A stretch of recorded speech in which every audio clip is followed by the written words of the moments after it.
Dick Butkus once said, "There's a myth out there that somehow anabolic steroids can turn a cub into a bear. Steroids won't make you tough and competitive. What they will do is ruin your health, and it's as simple as that." Dick Butkus is a former American football player who played linebacker for the Chicago Bears. PED have been banned in sports for years and is still a problem today. Hello, my name is Annette Palacios, and today I will be discussing if athletes should take performance-enhancing drugs.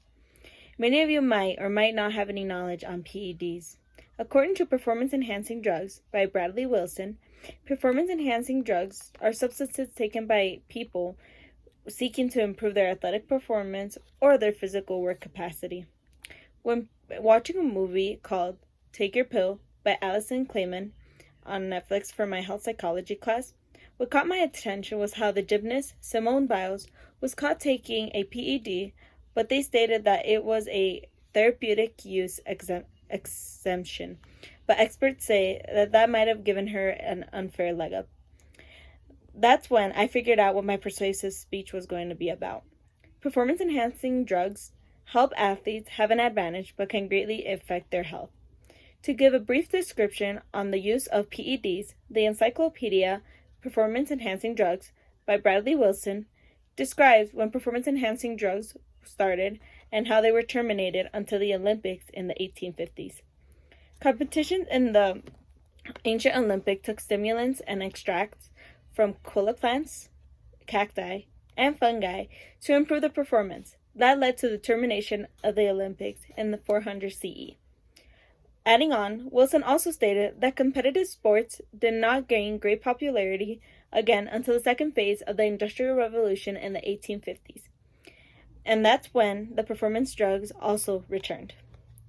PEDs have been used to improve a lot of athletes' performance and helping them have some sort of an advantage.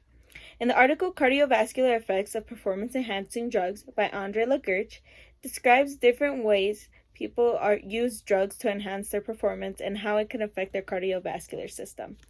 Blood doping is consisted of blood transfusion collected sometime earlier and has been used for decades. It is extremely difficult to detect, and it has also shown to quite dramatically improve endurance sports performance. Blood doping can be very dangerous, especially if it's unnecessary. In that exact same article, it said that during the 2003 Tour de France, a cyclist who collapsed was taken to the hospital and was found to have been infused with a synthetic blood substitute that had been approved for veterinary use only. In the website USADA, an article called "The Effects of Performance-Enhancing Drugs" states the effects performance-enhancing drugs has on physiological, psychological health, as well as different genders. Physiological, which includes acne, male pattern baldness, liver damage, which can be permanent and may vary in an individual, as well as premature closure of growth centers of long bones. Psychologically, which includes increased aggressiveness and sexual appetite, and it could also lead to depression and also lead to suicide. Those aren't the only effects it has, but it can also affect genders differently. In males, breast tissue develops and shrinks testicles, both which may be permanent, and reduction in sperm production. In females, voices deepen, face hair and stomach hair appears, as well as enlarged clitoris, which all may be permanent as well. Using performance-enhancing drugs can result in a higher risk of getting a disease like cancer or diabetes. It is important for athletes of any other human being to not use any of these drugs because it can really affect their health and can also affect others as well. Wilson, in his encyclopedia, states that using amphetamines, athletes gain no real performance benefits while exposing themselves to dangerous side effects. Amphetamines is a highly addictive, and those who take them experience increased metabolism, loss of appetite, and weight loss.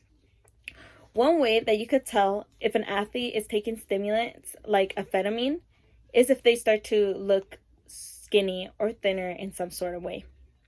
Athletes who use illegal and banned substances enhance their performance are not only breaking the rules, but also risking their health problems.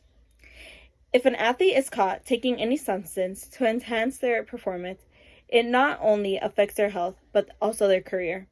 Comparing this to the movie Take Your Pill by Alison Klayman, it says that Evan Britton was suspended for 4 games that season for taking other drugs that were not prescribed to take for his injury. This evidence that I found for my persuasive speech mostly states how taking substances can affect your health. None of them states the advantages of taking these substances except for having an unfair advantage in the sport. In conclusion, athletes should not take performance-enhancing drugs. Thank you.